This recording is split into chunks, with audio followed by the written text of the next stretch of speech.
So when it comes to the wheat and the tares, Matthew 13, 24th verse to the 30th verse. I'm in a New King James version.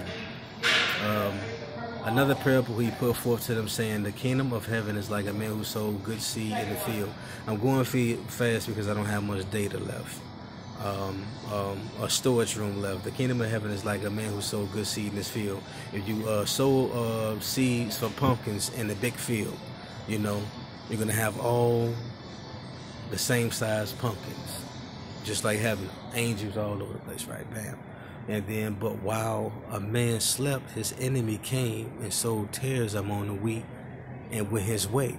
So a person you were in competition with for some type of fair to have the biggest pumpkin or the nicest pumpkins or whatever the case may be, you're going to have somebody to come and put tares all around what your seed, what you put around you. They're going to put tares around your seed so some of them can be choked out or not produce fruit and things of that nature. So it says, but when the grain had sprouted and produced the crop, then the tares also appeared. So it's like this pumpkin, as it grows and produces this good fruit, then that's when the spiritual war comes in, like Jesus Christ said. You know, in this world you will have persecution, but don't worry about all that. I overcame the world. Greater that he is in you than he is in the world. You know, the servant is not greater than his master. You're going to have persecution. So when you feel your greatest, you're going to have all these attacks against you. You understand what I'm saying? Those are the tares. You know what I'm saying? Who's setting up snares. Snares as in traps to, to get you to act unholy. To get you acting, unrighteous. And without justice.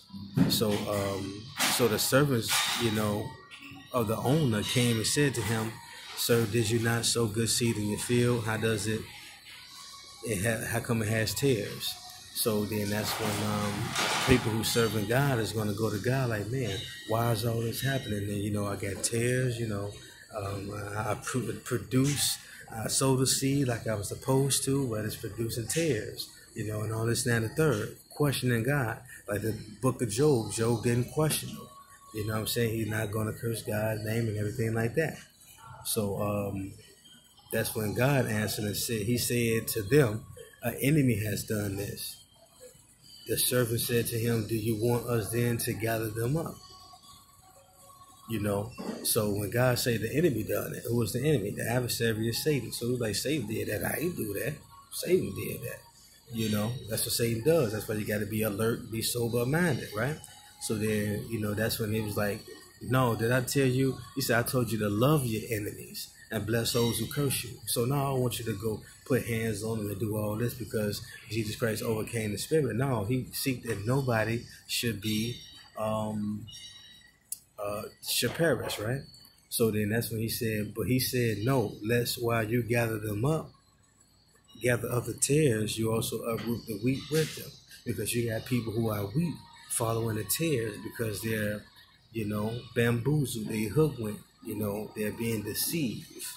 You know what I'm saying? So you don't want to get rid of the people who are wheat, who don't know they wheat.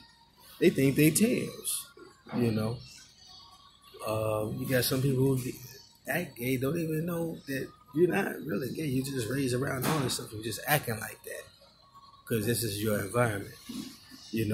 Let both grow together into the harvest.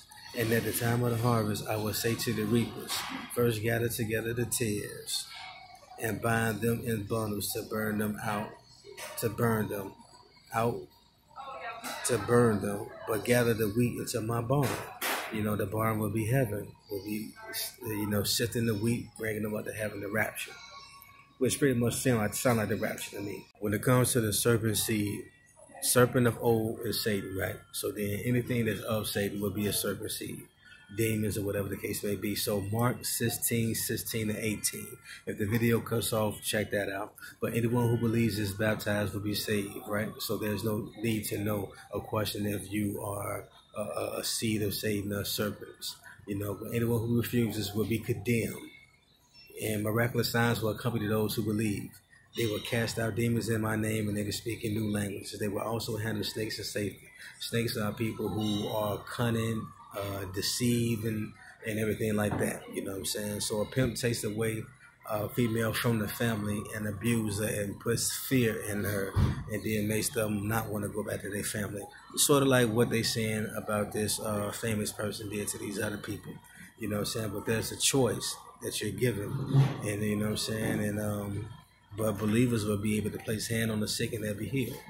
So as far as the serpent seed, if a person is of Satan doing his works, then you are of your father Satan, or you are your Father that's in heaven, God, Jehovah, the one who sent his only begotten Son to die on the cross for our sins.